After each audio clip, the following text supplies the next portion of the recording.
അപ്പോൾ നമ്മുടെ അടുത്ത സെഗ്മെൻറ്റിലുള്ള ടൈം ആയിട്ടുണ്ട്, ഹെൽത്തി കുക്കിംഗ്. അപ്പോൾ ഹെൽത്തി കുക്കിങ്ങിന് വേണ്ടിയിട്ട് കുറേ ഐറ്റംസ് ഒക്കെ ഇവിടെ എടുത്തു വെച്ചിട്ടുണ്ട്. നമുക്ക് കുക്കിംഗ് ചെയ്യുന്ന ആൻറ്റിയെ വിളിക്കാം. Okay, Neeraja please join us. Hi. Hello. Tom and Jerry cartoons കാണാറുണ്ടോ? ഫേവറേറ്റ് കാർട്ടൂൺ അല്ലേ ടോം ആൻഡ് ജെറി? അതിന്റെ ഡയറക്ടർ ആരാ? ഭരതൻ അറിയാലോ? അറിയില്ല. പറഞ്ഞു കഴിഞ്ഞാൽ ഇപ്പൊ പോയിന്റ് ഒന്നും തരും. ആരാ? ടോം ആണോ? അതറിയാം. ഡയറക്ടർ ടോം ആൻഡ് ജെറിയുടെ ഡയറക്ടർ. അവിടെ നിൽക്കട്ടെ, ആലോചിക്ക്, നമുക്ക് കുക്കിങ്ങിലേക്ക് കിടക്കാം. ഓക്കെ, ഇന്ന് എന്താണ് ഉണ്ടാക്കാൻ പോകുന്നത്? അപ്പോൾ നമ്മളിന്ന് ഒരു ഹെൽത്തി ആയിട്ടുള്ള ഒരു സൂപ്പ് ഉണ്ടാക്കാൻ പോണത്. സൂപ്പിന്റെ പേരെന്താ അറിയോ? Jade beauty. ജേഡ് എന്ന് പറഞ്ഞാൽ ഗ്രീൻ കളറാണ്, ജേഡിന്റെ കളർ. ഓക്കെ, നമ്മളിവിടെ യൂസ് ചെയ്യാൻ പോണത് പീസാണ്, പട്ടാണി ആക്ച്വലി എന്താണ് ഹൈ ഇൻ വാട്ട്? ഏത് ന്യൂട്രിയൻ്റ് പട്ടാണിയിലുള്ളത്? പ്രോട്ടീനാണ്. ഓക്കെ, അപ്പോൾ നമ്മളിവിടെ പ്രോട്ടീൻ ആഡ് ചെയ്യുന്നുണ്ട്. പിന്നെ നമ്മളിവിടെ ഉരുളക്കിഴങ്ങാണ്, പിന്നെ ഉള്ളി ആഡ് ചെയ്യുന്നുണ്ട്. അതുപോലെ തന്നെ വെളുത്തുള്ളി, ഇഞ്ചി, അതെ ഡൈജഷനും അതുപോലെ തന്നെ ഇമ്മ്യൂണിറ്റി ഇമ്പ്രൂവ് ചെയ്യാനൊക്കെ നല്ലതാണ്. പിന്നെ നമ്മൾ യൂസ് ചെയ്യുന്നത് മല്ലിയില അല്ലെങ്കിൽ പാലക്കിൻ്റെ ഇല യൂസ് ചെയ്യാം. നമ്മളിവിടെ യൂസ് ചെയ്യാൻ പോകുന്നത് മല്ലിയിലയാണ്. പിന്നെ പാല്, പിന്നെ കുറച്ച് സ്പൈസസ്, പട്ട, കറാമ്പ്, കുറച്ച് pepper, salt and oil cook ചെയ്യാൻ. അപ്പോൾ ഇതിലെല്ലാം ആയില്ലേ? പ്രോട്ടീനായി, കാർബോഹൈഡ്രേറ്റ്സ് ആയി, കാൽഷ്യമായി, എന്തൊക്കെയുണ്ട്? ഇതാ ഇമ്മ്യൂണിറ്റി ഇമ്പ്രൂവ് ചെയ്യാനുള്ള സാധനങ്ങൾ, പിന്നെ നമ്മുടെ രോഗപ്രതിരോധ ശക്തി വർദ്ധിപ്പിക്കാനുള്ള സാധനങ്ങളായി, എല്ലാം ഒരു കംപ്ലീറ്റ് ഒരു മീലായി. അതിന് നമ്മൾ ലൈം ജ്യൂസും കൂടി ആഡ് ചെയ്യുന്നുണ്ട്, വൈറ്റമിൻ സി. ഈ ഇതിലുള്ള ന്യൂട്രിയൻസ് ഒക്കെ സ്റ്റെബിലൈസ് ചെയ്യാൻ വൈറ്റമിൻ സി, നല്ലൊരു പുളിയും ഉണ്ടാവും. വൈറ്റമിൻ സി നമ്മുടെ ഇമ്മ്യൂണിറ്റി ഇമ്പ്രൂവ് ചെയ്യാനും നല്ലതാണ്. അപ്പോൾ ഇനി നമുക്ക് കുക്കിംഗ് സ്റ്റാർട്ട് ചെയ്യാം. ഓക്കെ, ഫസ്റ്റ് ഓയിൽ ഒഴിക്കുന്നു. ഓയിൽ നമ്മൾ ഒലീവ് ഓയിലാണ് ഇവിടെ യൂസ് ചെയ്തത്.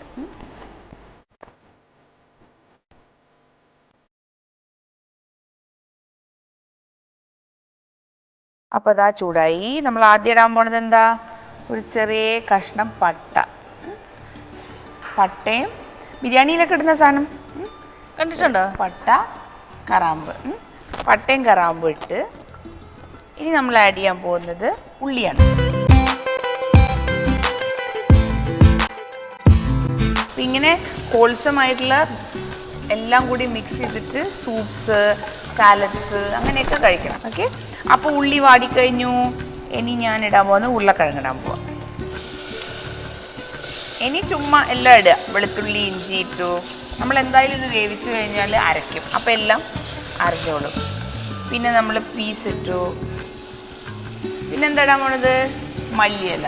ഓക്കെ, നമുക്കൊരു ഹാഫ് കപ്പ് മല്ലിയില ഇട്ടു. ഇനി ഇതിൽ ഇത്തിരി വെള്ളം ഒഴിച്ചിട്ട് വേവിക്കാൻ പോവാം. അപ്പോൾ ഇവിടെ ആൻറ്റി പറഞ്ഞു ഇപ്പോൾ കുറച്ച് നേരം മുന്നേ എന്തുകൊണ്ടാണ് അതിൻ്റെ പേര് വന്നേ എന്നൊക്കെ പറഞ്ഞു. എന്തുകൊണ്ടാ? ജേഡ് എന്ന് പറഞ്ഞ ഒരു കളറൊക്കെ പറഞ്ഞു. ഏത് കളറാണ് അത്? ഓക്കേ, അത് ഇവരാണ് ഫസ്റ്റ് പറഞ്ഞത്. ഇവർക്കൊരു പോയിന്റ് കൊടുത്തോട്ടെ ഞാൻ. Okay, congratulations. ഇത് എത്ര വിസിൽ വരണം? ഇതൊരു 2 വിസിൽ വന്നോ. ഇനി പനീർ എപ്പോഴാണ് ആഡ് ചെയ്യുന്നത്? പനീർ അവസാനം ഇടുക, ഗാർണിഷ് പോലെ. ഇനിയിപ്പോൾ പനീറിന് പകരം നമുക്ക് വെജിറ്റബിൾസ് ഓഫ് ചെയ്തു. ഇനി ഇത് തണുത്തിട്ട് നമുക്ക് മിക്സിയിൽ അടിച്ചെടുക്കാം. ഓക്കെ, ഒരു ക്വസ്റ്റ്യൻ ഞാൻ ചോദിക്കാം. ഒരു കുസൃതി ചോദ്യമാണ്.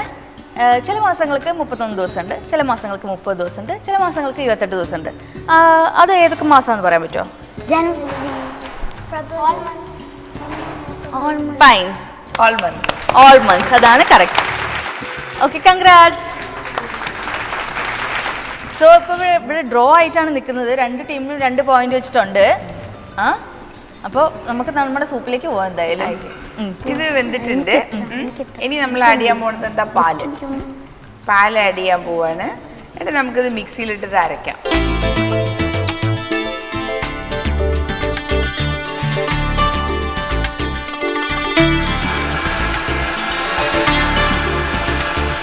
ഇപ്പോൾ ഇവിടെ ടൈ ആയിരിക്കുകയാണ്. ഞാനൊരു ക്വസ്റ്റ്യനും കൂടി ചോദിക്കാൻ പോവാണ്.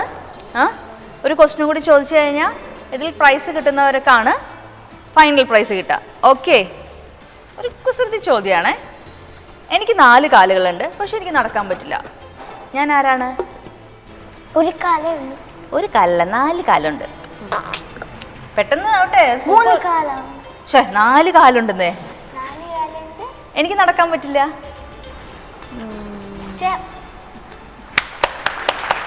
Chair. Very good. Okay, congratulations. അപ്പോൾ ഇത് റെഡി ആയിട്ടുണ്ട്. ഇനി എന്താ 2 സാധനം ആഡ് ചെയ്യാണ്ട്. എന്തൊക്കെയാ ആഡ് ചെയ്യാനുള്ളത്? പനീർ ഗ്രേറ്റ് ചെയ്തത് റെഡി ആയിട്ടുണ്ട്. സൂപ്പ് റെഡി ആയിട്ടുണ്ട്. ഫൈനലായിട്ട് ലൈം ജ്യൂസ് ചെയ്യാം. Okay, ready. സൂപ്പ് സെർവ് ചെയ്യാം. ഓക്കെ ഓക്കെ,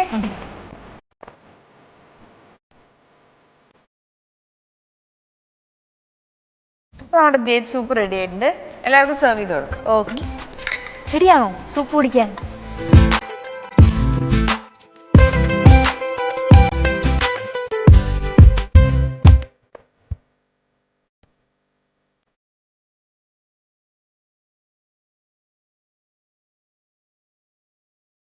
അപ്പോൾ ഇന്ന് നമ്മൾ ന്യൂട്രീഷൻ ആൻഡ് പ്രഗ്നൻസി ആണ് ഡിസ്കസ് ചെയ്യാൻ പോകുന്നത്. അപ്പോൾ അത് പറയുന്നതിന് മുന്നായിട്ട് തന്നെ പ്രഗ്നൻസി ടൈമിൽ എന്തൊക്കെ ചേഞ്ചസ് ആണ് ബോഡിയിൽ സംഭവിക്കുക എന്ന് അറിഞ്ഞു കഴിഞ്ഞാൽ ഞാൻ ഈ പറയുന്നതിന് എന്താ കാരണം എന്ന് നിങ്ങൾക്ക് കുറച്ചുകൂടി വ്യക്തമായിട്ട് മനസ്സിലാവും. പ്രഗ്നൻസി ടൈമിൽ ഫസ്റ്റായിട്ട് പറയുകയാണെങ്കിൽ ബ്ലഡ് വോളിയം, നമ്മുടെ ടോട്ടൽ ബ്ലഡ് വോളിയം ഒരു 50% കൂടും.